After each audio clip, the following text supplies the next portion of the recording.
Welcome to Press Watch. I'm Maddie Alexander. Press Watch is a production of the Mass Communications Department at Oklahoma City University. Here on Press Watch, we take a look at national news media coverage in light of ethical guidelines set forth for journalists by journalists. Today, we will be looking at political correctness in reporting, what is considered acceptable and what is not. Do these rules protect our audience, or do they get in the way of good reporting? Joining us today, we have Sarah Jensen, who is a reporter for KSWO in Lawton, and Joe Wirtz, who is a reporter for State Impact Oklahoma. Thank you guys for being here. Thanks so much. For having us. All right, so today we're going to be talking about political correctness and how that plays into gender. One major case that we see in this is the Chelsea Manning or Bradley Manning case. Just as a refresher, Bradley Manning was convicted of violating the Espionage Act and later came out and said he was transgender, wanted to be called Chelsea, and wanted to be referred to as a woman. There's been a lot of disagreement on how to deal with this. The AP style says that you should refer to transgender people by their preferred name and pronoun, although that's not quite the hard and fast line for broadcast journalists. It serves as a guideline for print journalists. CNN and Fox both came out and said that they were going to refer to Bradley as Bradley and as a man. And here we have a clip from CNN's Jake Tapper and then Fox and Friends, which might not necessarily be considered news, but it's still on Fox, and they still came out and said that they were going to call him a man. Let's take a look. I am Chelsea Manning. That's right. Private Bradley Manning plans to live the rest of his life as a woman. His struggle with identity issues is something that did come up during the sentencing phase of his military trial, with the defense team showing this photograph of Manning dressed as a woman. While the Army does not provide hormone therapy or gender reassignment surgery, there are different standards for inmates in federal prisons. Manning is heading to the infamous federal lockup at Leavenworth, which conjures up old images of chain gangs, not exactly gender reassignment surgery, but his lawyer says he will fight for the prison to provide hormone therapy. And that means, well, that you could end up paying for it. And we should note that CNN will continue to refer to him as Bradley Manning since he has not yet legally changed his name. And Bradley Manning wants to live the rest of his life as a lady. How the New York Times, are they helping him out now? That's Chelsea on the right.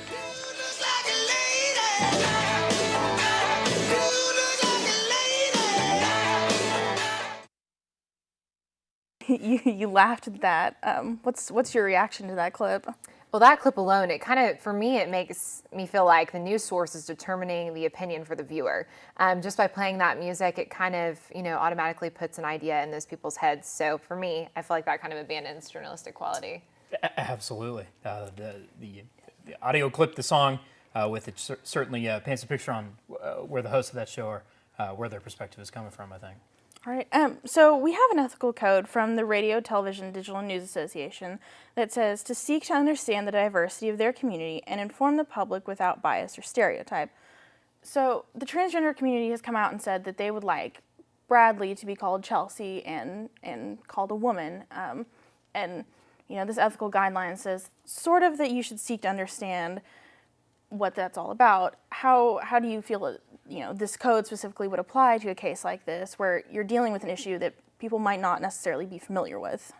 Right. I mean, I think that if you're actually talking about the issue of him, wanting to go through this sex change, I think that in that case, it's okay to refer in both senses, because the viewer's not going to recognize the situation if you don't say it's Bradley Manning. To a normal viewer that's maybe not caught up on the situation, they're not going to know who Chelsea Manning is. Joe, do you think the same thing? Yes, I think generally in the policy we go on as if they want to be called whatever, we will call them this. If she wants to be called Chelsea and referred to as a she, let's use that. I think for the audience, the key part of the journalist's job is to help them understand the story. This is a story about a person convicted of a very serious crime, the Espionage Act. The sex change thing is a distraction from the story. It's something you probably need to reference so people just aren't confused. This was a person that used to be called this. Now we're referring to them as something else. But beyond that, help your audience understand and call it Chelsea. Chelsea's Chelsea, and she's a she. And let's move on to the real story here, which is the spying and the Espionage Act. Right. So, I mean, and you see, Jake Tapper says that they're not going to refer to Manning as Chelsea because he hasn't begun the physical transition. True. Right. And that's also not his legal name. But Yeah, you see what that with point during the physical transition do you do it? Right. And does he have to send in a medical chart or Right. his attorney to call him? And I filed paperwork for a name change, but the judge hasn't granted. Right. Who cares? I mean, what about celebrities? Like you don't refer to celebrities by their legal names because that's not what the world knows them as. So if they're asking to be called, if Lady Gaga is Lady Gaga, how do you deal with someone else who's also asking to be called by another name? I think it's that name recognition piece. You've really got to focus on what's going to make your viewer understand the story, what's going to make them the most educated viewer. And by that, I mean, in those cases like Lady Gaga, Madonna, Jay-Z, like those are names that people aren't going to recognize unless it's what their stage name is.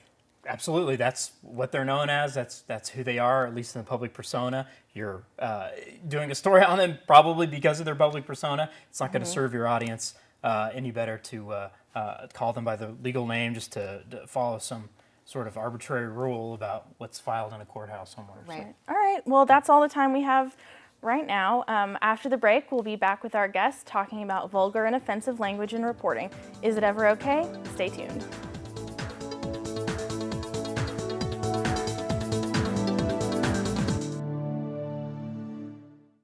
There are plenty of teams in every sport that have great players and never win titles.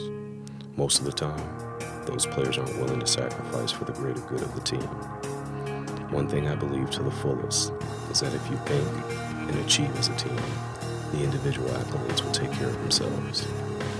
Talent wins games, but teamwork and intelligence wins championships.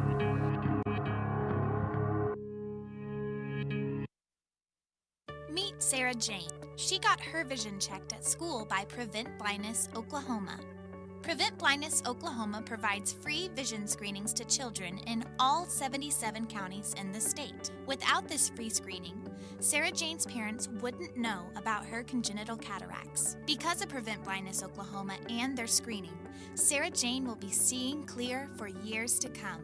Preserving sight, preventing blindness, making every child's vision count.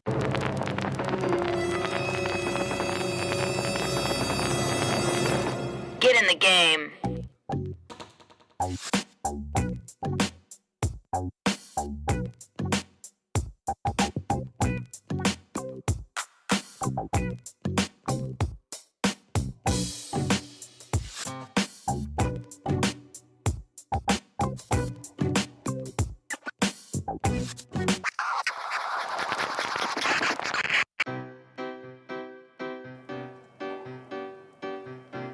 OCU is smart, fun, cute, driven, so busy, expressive, exciting.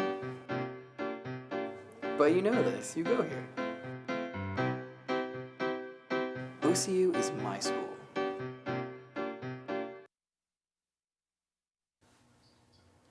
Welcome back to Press Watch. I'm your host, Maddie Alexander. Today we have Sarah Jensen and Joe Wirtz joining us again. Thank you guys so much. Absolutely, thank you. So in this next block, we're going to talk about the question of race and political correctness. It's been a really heated issue. We've had lots of stories recently. You see the Trayvon Martin case, you see Paula Deen, where there have been issues of using racial slurs and what happens when those racial slurs are part of the story themselves. For example, in Paula Deen's case, she said the N-word and that was the story. And how to deal with that, how to say it, how to write it. That's it's a hot topic and people get really upset about things like this. So we're going to take a look at a clip from CNN where Don Lemon and Aaron Burnett discuss the use of the N-word in reporting. Well, let me just preface by saying I don't like the word, but I think it's necessary to say the word when you're reporting it if it's pertinent to what you're talking about, because otherwise you sanitize it. So on the air when I'm reporting, if someone says it, I say, they said the word nigger. That is the word. I don't go around calling people that word, and I don't like it when I hear it, but I think it needs to be said. You know, it's interesting when you say it, because even when you said it, Yeah. and I knew you were going to You say flinched. it, but I flinched. Yeah. And I actually didn't realize I did, but you probably noticed that I did. Yeah. Because there's something about this word that people just aren't able to handle. I mean, So they both say that people don't like hearing this word, people don't like saying this word, but sometimes it's important to the story. Listening to a story about Paula Deen, you have to mention at least the N word. You don't necessarily have to say it, but that's sort of debated. How do you feel about in a case like that using racial or saying a racial slur to make your reporting better? Well, I mean, I don't think it necessarily makes the reporting better. In the case of Paula Deen, I think showing a clip of her saying it would be, I mean, if there's a context that you can utilize of her showing whatever the story may be, that's where it really needs to be. It doesn't really fall on the reporter to make that impact or to create that shock factor. Sure, it's an ugly word. People don't like hearing the word. Right. We're not in the business of giving people what they want and what they're comfortable with. This is a story about a word that makes people uncomfortable. In fact, the whole Paula Deen story is centered around her use of the word. You have to be sensitive, obviously, to your medium, your format. Things are a little bit different on TV and on the radio than they might be in print or on a website somewhere. But if the story is about the word, I agree. Say the word. But then I think there's cases where you change the story by the word you use. So if you call, 3 kids that commit a crime thugs, you're painting a picture of them that can maybe be a racial picture, it can maybe be a behavior issue. Absolutely. And so in that regard, that's when a reporter or a journalist has to choose wisely and really watch where they tread, because that's when it can really change the story into a different way. All right, and so we have an ethical code from the Society of Professional Journalists that states we should show good taste and avoid pandering to lurid curiosity. So in any case where there is offensive language or a racial slur used, is saying the word or printing the word itself without censoring yourself, do you think that in any situation could make your reporting better, or is it just sort of giving the audience that shock factor that you're trying to get a reaction out of them? Joe? I generally think that raw, unvarnished truth is the best form of journalism. What the people really want, what they're essentially paying us for as journalists. But using any word, or any concept, or doing any story just for the shock value of it is not good journalism, let alone just picking a word to use to try to spice up your story. Right. Definitely agree. It's, you use it when you need to use it. You use it when it is the base of your story, and when it's not, I think that's when you make the call to avoid it. Absolutely. All right, well, that's all the time we have. Thank you both so much. After the break, we will have Bravos and Blunders. That's a recurring segment here on Press Watch where we take a look at what went wrong in the news or maybe what went right. We'll be right back.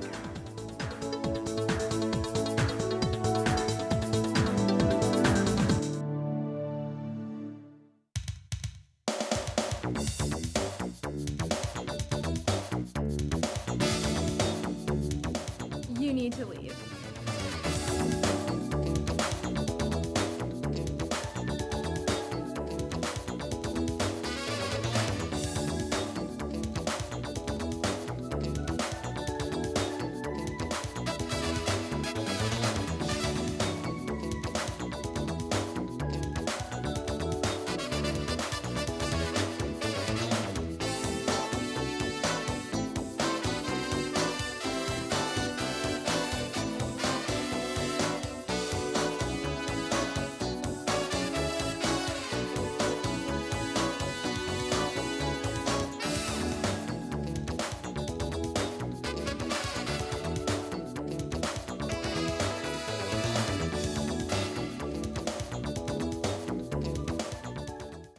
Darcy's a great mascot. He's very enthusiastic. Sometimes his animal instinct takes over, though.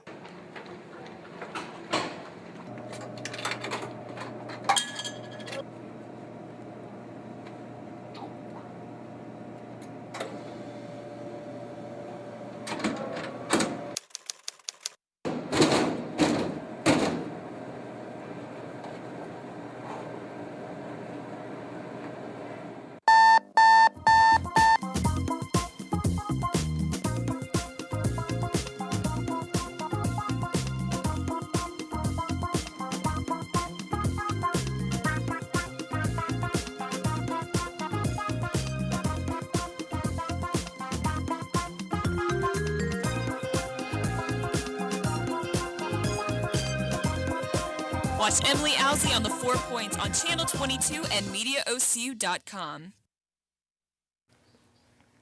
Welcome back to Press Watch. I'm your host, Maddie Alexander. So this next segment is called Bravas and Blunders, and we're going to take a look at what went wrong in the news and what went right. Today we have something that's either a bravo or a blunder. It's a list of 9 rules for breaking news consumers and what you should take into account when watching breaking news.